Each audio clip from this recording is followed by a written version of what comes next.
Welcome to one more edition of the Bones of Advertising, Season 2, Episode 13, brought to you by myself, Craig McLeod, and my good friend.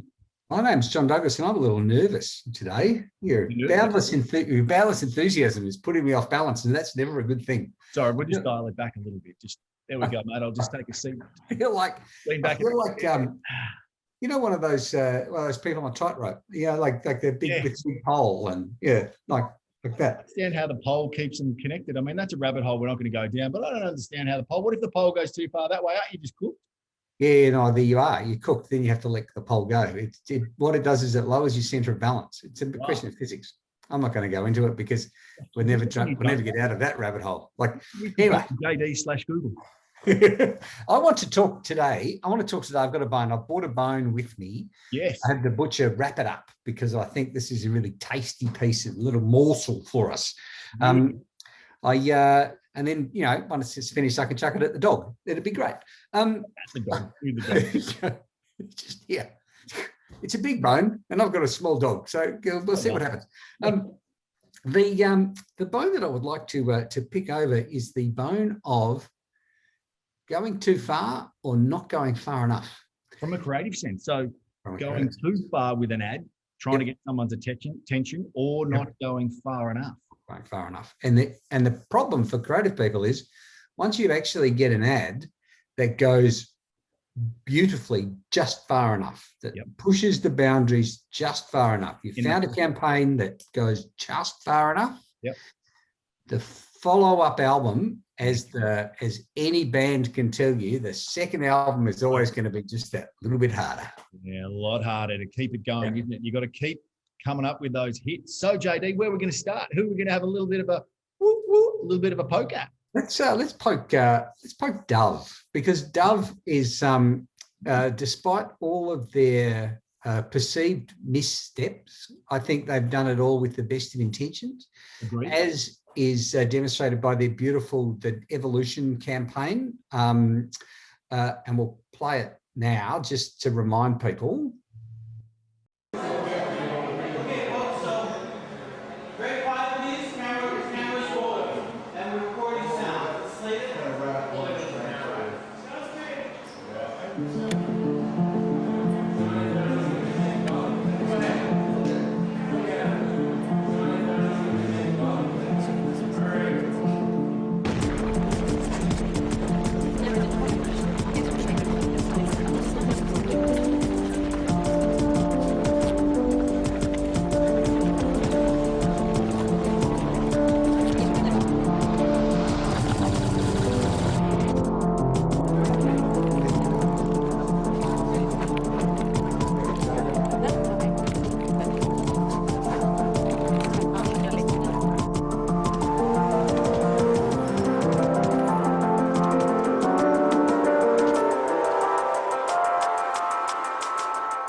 Yes, just a glorious piece of communication, and it takes that whole kind of no wonder our view of beauty is distorted, and it set a platform that Dove was about real beauty, like it was a real soap. It was full of real things, and it revealed your real beauty, your inner beauty. It allowed you to be just beautiful, just the way you are, which is a great song and a lovely ad.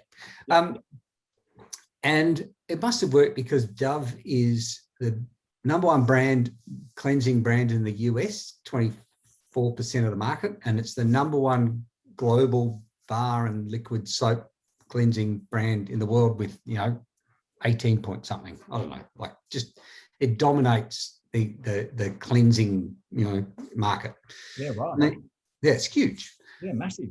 Even though they ran a couple of ads. So they did that. They did the beautiful when they responded. let me take you to someone who maybe wasn't thinking, with a Victoria's Secret. There was a Victoria's Secret ad that ran, and it said for everybody, and it was obviously for everybody as long as that body is a supermodel. Yeah. It was just like, it was tone deaf. And I understand that, Victoria's Secret probably understands its market better than anybody and understands what it's doing, but just didn't go very well with the Twitterati at all. Pulled the ad, but then Dove responded with this beautiful show of all these lovely women in different sizes, different shapes, and they all look like they're having fun in their undies. And it's just, it's brilliant follow-up, and poignant. So perfect timing as well, just to use the leverage off the back of the, let's call it a shitstorm that ensued from whether it was Victoria's Secret or whoever it was, to now come in and say, you know what, this is what real women look like. Yeah. And it was fantastic. I remember the first time I saw it, it was like, yeah, good on you. Yeah, hats off. And then as soon as you get a little bit too big, as soon as you get a little bit too successful, there's always people that want to just drag you down. Yeah. There was they ran a lovely, I thought it was a lovely follow-up, just a nice bit of merchandising. It was the poster with all of the different bottle shapes, and it was like bottles, beautiful, beautiful bottles, and they're beautiful bottle shapes. And then the shit storm began. Yeah. It's like, they're all white. Like, are you saying that you have to be white to be really beautiful? It's like, no, we're saying white because that's the color of the brand. Like, it's actually our color, not because it's got anything to do with skin tone. Yeah. We're not saying that, you have to be white to be beautiful. And then they're saying, well, why would I want to buy a bottle that's that shape? And it's like, well, it's just a bit of fun. We're just having a little bit of fun, reminding you that it doesn't matter what shape you are, you can still reveal your inner beauty. People didn't listen. And then Dove followed it up with this beautiful, it was quite nice. Like, the original ad was 15 seconds, and it was just girls in front of a mirror lifting up their singlets and revealing another beautiful woman, different shape, different, there was an African American, there was a white girl, goes up and someone else revealed, and there was a Latina girl, and Chinese, and Asian, whatever, and they're just pulling their tops up, and they're just revealing, someone else underneath. Unfortunately for Dove, they took the wrong 3 seconds of that to run on Facebook, and they had the African American girl lifts up her top to reveal a white girl underneath. And it was like, are you saying that inside every black girl, there's a white girl trying to get out? Oh my gosh. And then, they just, there was some, like, they didn't really think about the political correctness, because they had a winning campaign. It was like, it's all about real beauty. It doesn't really matter. Yeah. But then they had this lovely thing of like, here's the rough, the big posters of here's the rough skin with the bumps and it doesn't look very nice. And here's post-dub or smooth and lovely. It's smooth and lovely, but they put the African-American girl in front of the ugly skin and the white girl in front of the smooth skin. And it was like, you're right. All in the pursuit of going one up from just showing your whole soiree of beautiful women in all shapes and sizes in their undies, looking brilliant. And that was just perfect. They tried to one up it instead of just running with it, continuing with that absolute fabulous representation for the brand of real people. Yeah. It's just like, it's the once you get a creative foundation like that, like, it's all about real people and real beauty. Like, but it is hard to stop there, JD, and not one up it as creatives. We're always trying to go better. We're always trying to come up with the next thing. And yes, we've got attention, but can we get more attention? Can we get more attention? Unfortunately, you can't run ads like they used to run back in the day. No. One of your favorites, Smoking for Australia. What was it? More doctors smoke Camel than any other cigarette. I love it. We'll show that one right here. Oh, like, just how, like, you can't do that anymore. You can't do that. No, you can't do that. We can't advertise smokes anymore. Oh, no. Or the cellophane, the baby wrapped in cellophane. With the stalk and the good things come in cellophane? No, not if you're looking at the situation right now. Good things don't come in cellophane. Yeah, no, they don't. Well, you can't put babies. You can't wrap a baby in plastic. Unfortunately, it's the health issue. Yeah. Or the ad they ran for the hairdryer. And I Yes. wanted to say, it's so good, you'll want it even if you don't have hair. It's like, And they've got a young girl or a young lady on there with no hair. Now, whether she had alopecia or whether she was bald, I'm not sure. But what I can tell you is you just can't put that up. What are you doing? What were you thinking? I mean, the extra little device is brilliant because it snaps shut, but she doesn't want one because she's got no hair. She doesn't need one. Like, No. there's no reason for her to look happy. And so, you know, you try and it's a fine line. Like, you know, the camel ad, like we all know that can't happen anymore. What disappoints me? What disappoints me? Yes. Disappointed with you know, it's a constant balancing act. Yes, it is. What disappoints me is when you come up with a lovely idea, a lovely thought, and you set in place a lovely foundation for moving forward. Like, it's a great creative platform, it's a great strategic platform, it's a great, you know, social platform. It allows you to do something better, you would think, the next time you actually revisit it. Yep. And it's unfortunate when people actually don't use the platform to actually move forward. I think Or it's if just the sequel really isn't anywhere near as good as the original. So that's really what we're trying to say there. And JD, are you headed towards something like our friends at NAB? Are you going to reference that one for us? Let's revisit that one. Let's revisit that one. We should play the first one, because the first one I thought was just a lovely piece of film, and I thought it was a lovely insight into the mindset of the consumer. So we'll play that. Let's play that here. This is the story of business. It starts with someone deciding it's time to move forward, to make it bigger, faster, more beautiful, even when it doesn't feel like it. Every story of business starts with someone saying, I will do this. And they're the ones who take us all further. They're the ones who've pushed us to become Australia's biggest business bank. NAB, more than money. That one is absolutely brilliant. I think that was a ripping execution, and they did it unbelievably well. And it motivated us as, you know, people in business, small to medium business. I'm like, perhaps there's something in that for me, because it connected with me. I really felt something when I watched it. Yeah, you know, it made business people heroes. Like, you're actually doing something, you're moving forward, you're taking a risk, you're taking a leap, you're doing something. Like, there was all of those. Said, I'm going to make this happen. That's a killer line. Like, that is, maybe you're paraphrasing there, but really impressive. I enjoyed that and thought, yeah, very good. But then what happened?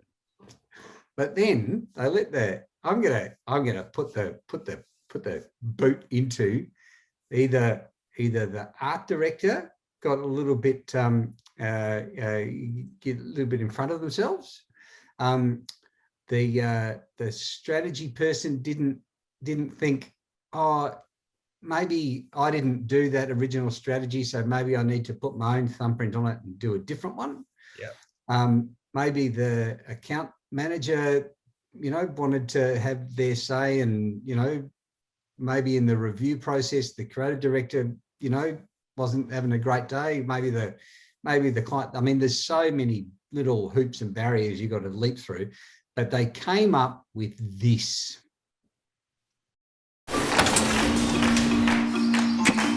You have a business mind.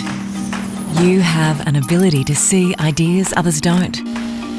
Opportunities hiding in plain sight. It's why you're in business. And at NAB, we want to help you make ideas more. NAB, more than money. Oh, It was really? like, yeah, What is that? I mean, it says, you know, make ideas more. It's like, yeah, if you've got a business and you need money, you know, we'll give you money. It's like, we're a bank. Like, and it's an art director's kind of, like, look at it. It's the no matter what kind of business you are, and there's like, it's a lovely piece that kind of connects, you know, different kind of actions. Green with stuff going on and trying to make them look the same, and someone pops in here and shoots out there. I'm like, come on. it's not, it is, that does not say, the art direction does not say make something more. It just says, look how clever my art direction is. Like, Yeah, and it doesn't say what we said before. Where did the hero bit go? Where did the person starting a business or being in business becoming a hero? Where did that go? Yeah. That was the bit that actually worked. that's the bit And that made me think, oh, yeah, where was the pat on my back from watching that? Exactly. Like, if you want to get my attention, tell me I'm bloody great. Yeah, and it was proven to be a I'm not going to say a dog, but I'm going to say disappointment. It was proven to be a disappointment when I was driving down. Yeah, this billboard you saw. Driving down Centre Road, and I said to my son, "Quick, take a photo of that." And he did, and he sent it straight to me, and I'm like, if you haven't seen the TVC, what the hell is that? What is that? Like, What is it? why don't you just have someone standing in the middle of Centre Road throwing $100 notes at passing motorists? Yeah. Because you would get more attention than that piece of like bland vanilla blodge on the It's billboard. so difficult to understand. It's 3 words, I think, and 2 images or 3 images in the background, and you're like, I don't even get that. Like, what if I haven't seen it? Now, I get the idea of, building frequency. You watch it on TV, you hear it on radio, and you see it on a billboard, and the billboard's meant to be the driver. It's taking you at that last point. You're out and about. Shit, maybe I've seen that.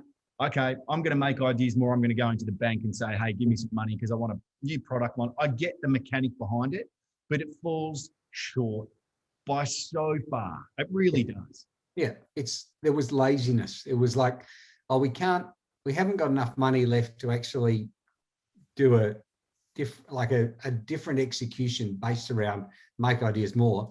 We don't have a creative platform that actually allows us to do anything interesting other than take a shot from the television commercial, and it doesn't make sense. Like, it's like the whole idea behind the NAB Business Bank surely is, you're the hero. We're here to help you do more to progress your business. Be brave, take some leaps, come and see us. We'll work with you. Where's all that? Yeah. Be brave. Be brave would be better Yeah. than make ideas more. Yeah. Like, if you're brave, we're the bank for you. I want to finish because today I want to finish with just a little celebration of great brand assets With this song. and a great campaign. And it's the latest ad from Guinness. Oh, when they like a steak in a glass of Guinness. when they allow pubs back open in the UK, and they wanted to say, we're supporting pubs and pub owners, and we're going to throw $300 million at them, or $30 million at them, or whatever it was. Like, it was a significant amount. Yep. And they did this beautiful thing. It's like, what's that song? Maybe I Didn't Love You, which was an Elvis Presley, just back in the day. You were always on my mind, and then everything just reminds you of that the black with the white on top, and it's just, go and have a look at that, ladies and gentlemen, because it's a great campaign it's a great ad that builds on a great campaign that's built on great brand assets that they've actually invested in to push the brand forward. Yeah, brilliant. Absolute brilliance. So impressed with it, and so simple. Yeah. Connecting that iconic song with their brand. I can imagine people walking around singing the tune going, what am I going to have? Bundy? Nah. Beer? Nah. Guinness. Yeah. Love it. Really impressive. Well, JD, that is another edition of the Bones of Advertising. Thanks for joining. Don't go changing, and I'll see you again next week.